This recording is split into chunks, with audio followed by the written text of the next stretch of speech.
Time goes by and I lose perspective. Ce little while, chaque jour, nanana. Sorry, refreshing, petit soda pop.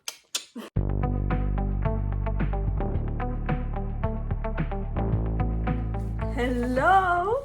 Une seconde. Ah, est-ce qu'on est bien cadré là? Je ne crois pas.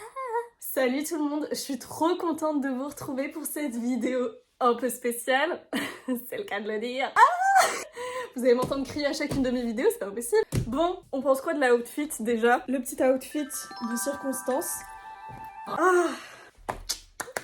Alors attendez, on va remonter un petit peu ça d'abord. Aujourd'hui, je vais vous parler de ma rencontre avec Djinou et Roumi, aka Alexiane et Dorian. À Gaming Reims, j'ai eu l'opportunité de rencontrer les voix chantées, parce qu'il faut faire la distinction entre les voix parlées et les voix chantées des protagonistes principaux de K-pop Demon Hunter. Et à Gaming Reims, ils ont invité Alexiane et Dorian.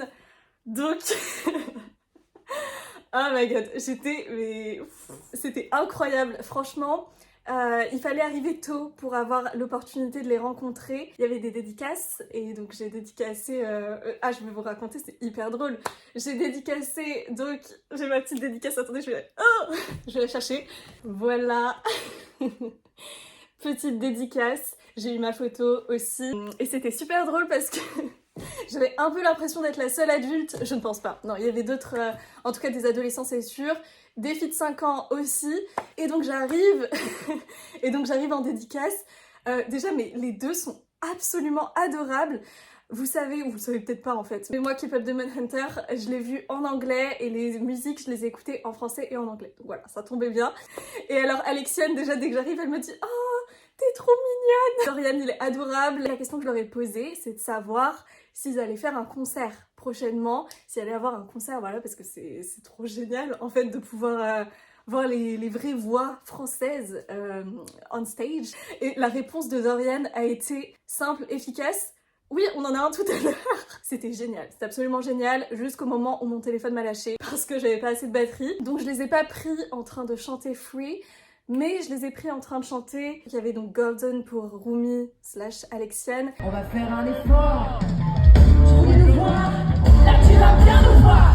Et Dorian, il a chanté Keeping You in Check.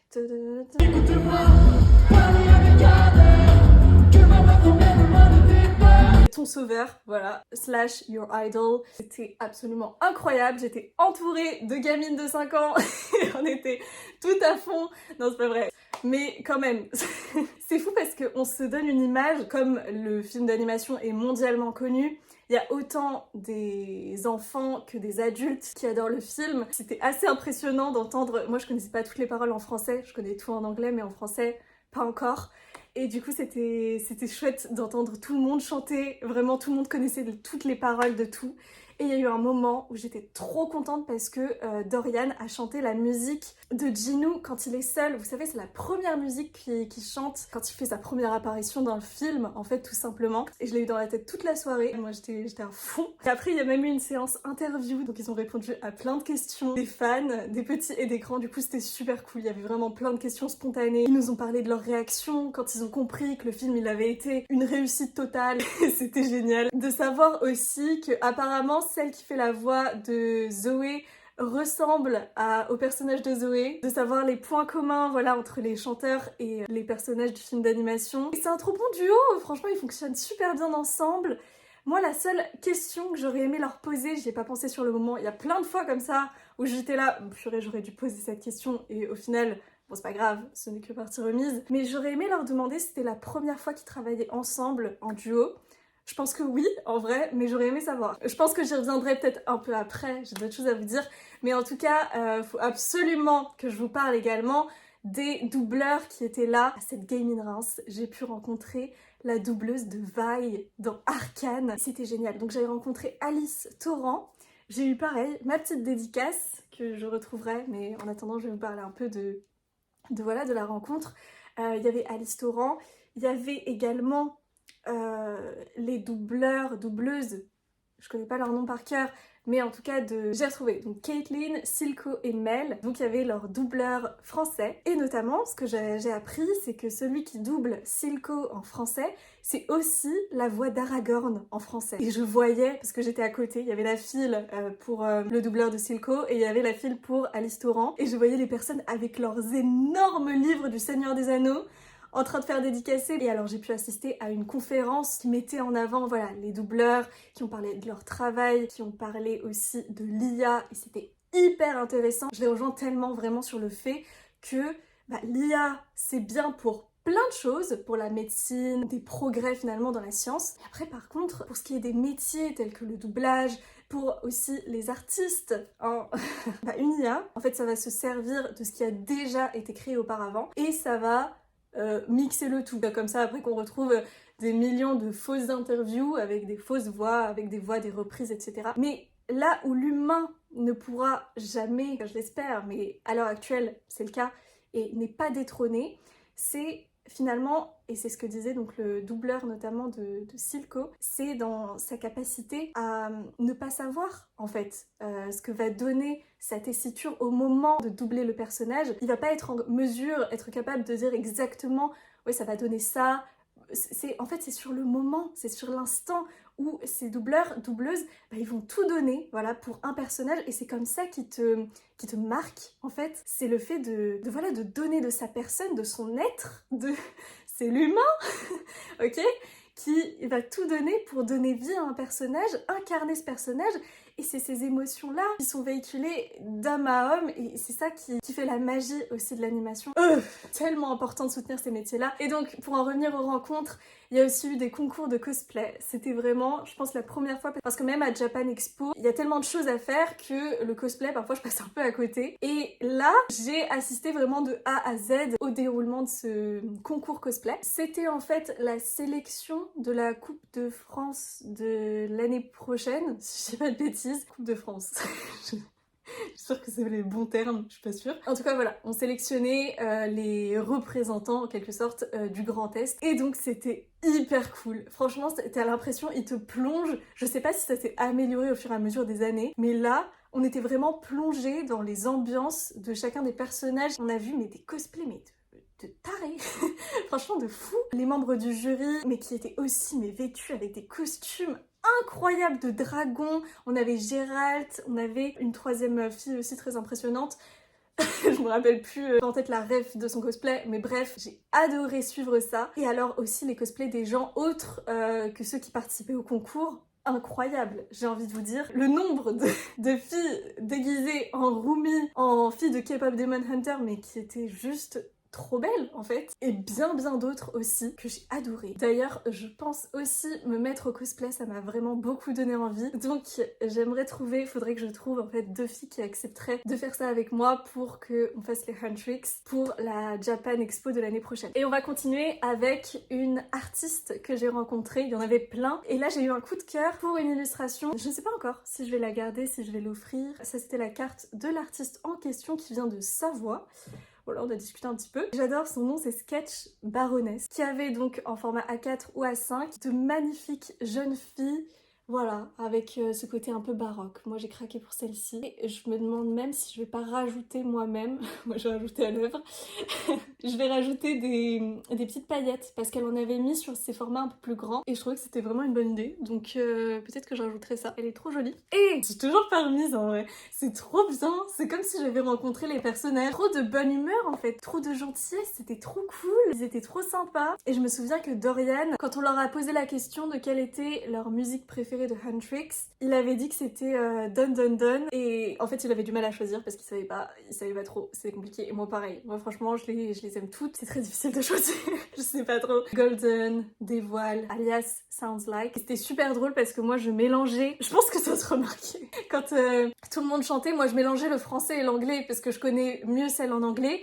Mais à force de l'entendre chanter en français, je connais aussi le français, donc moi j'étais vraiment là en mode Huntrix, don't miss ce qu'on te donne, un mélange des deux complet. Et aussi, un truc que je n'avais pas testé à Japan Expo, qui était extra, c'était de faire moi-même du doublage de personnages. Alors, il y a eu 2 teams, ou plutôt 2 propositions. On pouvait lever la main et sur scène, donc vraiment la scène où Dorian et Alexiane ont chanté, on pouvait doubler Et ça c'était assez extraordinaire, c'était les voix donc des personnages de Arcane. Alors ça je l'ai pas fait, on avait d'abord les voix françaises, donc les acteurs doubleurs qui chantaient, qui doublaient les voix anglaises. Je peux arranger tout ça. Non, justement.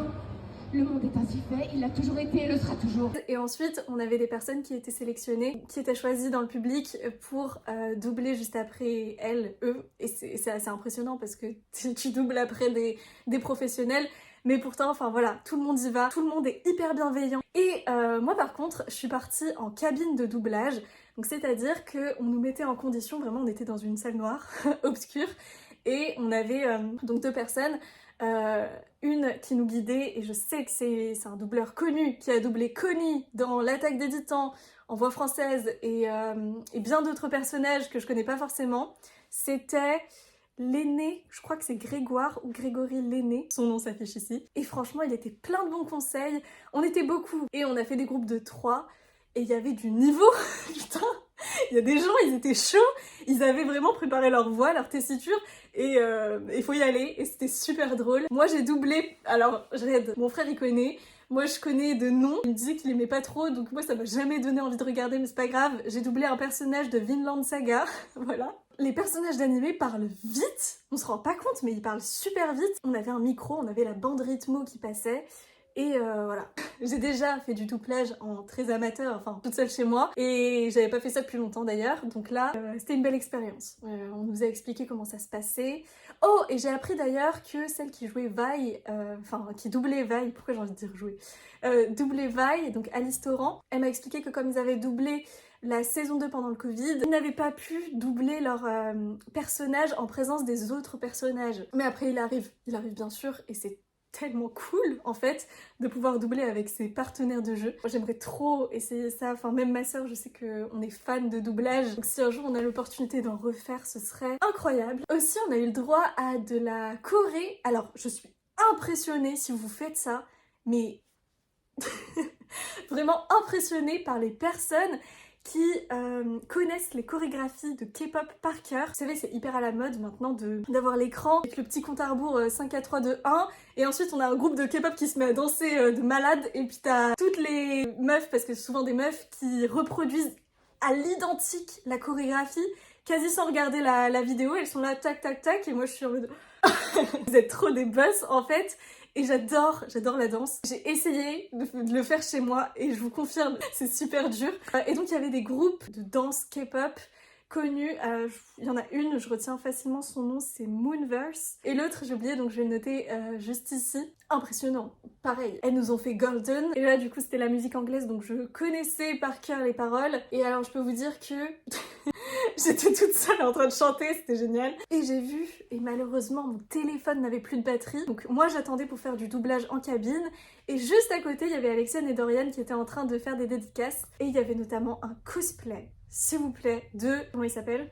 C'est pas Baby, je sais pas je connais pas leur nom en vrai. Les autres Saja Boys. Donc c'est celui avec les cheveux sur les yeux là jusque là. Mais un cosplay incroyable. On aurait pu croire que c'était vraiment lui. Et vraiment que c'était le personnage de dessin animé qui était sorti de l'animé pour venir à Reims. Hyper bien fait. Et si j'avais eu mon téléphone, j'aurais demandé une photo, mais genre direct. Ah oui, et chose incroyable aussi, si vous aimez les webtoons, sachez que j'ai vu une représentation cosplay de Ozora et comment il s'appelle ? Ah, j'ai oublié son nom. Ah non, c'est pas grave. Les 2 protagonistes principaux de Ozora. Je lisais pas plus tard que jeudi dernier le dernier épisode paru. Et là, je les vois en vrai incarnés par des gens.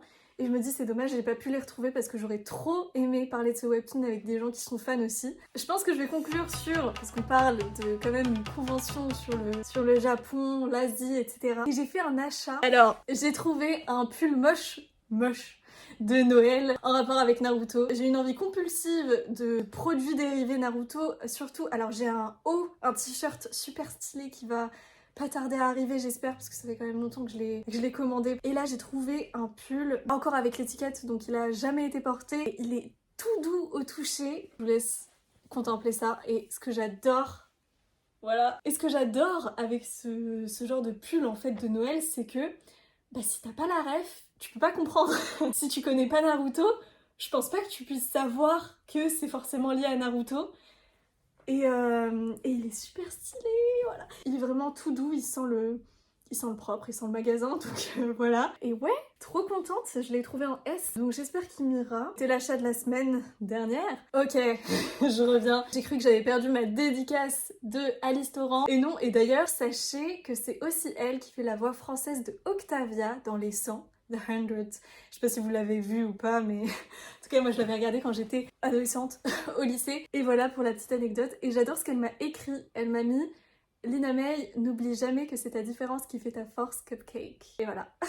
C'est trop cool. Je suis trop contente. Et aussi, là j'y repense, donc on repart un petit peu sur Huntrix. Alexiane expliquait, et je trouve ça super intéressant. Pour moi, c'était assez évident aussi de le comprendre, parce qu'elle nous disait que les musiques de Huntrix étaient genre tellement difficiles à chanter. Elle a une voix magnifique, elle chante merveilleusement bien, mais c'est vrai qu'elle nous expliquait, et ça je le comprends, que à la base c'est pas des musiques pour être chantées. Enfin, vous voyez les notes hyper hautes qu'elles atteignent les trois filles, et après elles partent dans des graves, et etc. Et c'est vraiment des musiques type animation, et donc c'est pas vraiment des musiques qui sont faites pour être chantées dans des concerts, etc. Mais bon, elle est trop forte Alexiane, donc elle a réussi à faire ce qu'elle peut, et surtout que c'est Rumi qui chante principalement. Les deux autres Huntrix, elles sont, on les entend, mais principalement ça reste Alexiane qui chante la majorité des passages. Et ouais, et pareil pour Jinu, mais ça on s'en doutait. Écoutez, voilà, je pense que je vais vous laisser là-dessus. Ça a été un plaisir de vous partager voilà, des petits passages, ou même des grands moments de cette convention. Donc écoutez, on va se quitter là-dessus. J'espère que ça vous a plu. Je vous dis à bientôt pour de prochaines vidéos livresques, animesques ou autres. Bref, je vous remercie beaucoup d'avoir regardé. À bientôt. Salut. Tu as des secrets, mais j'en ai autant que toi. Je serai ton sauveur.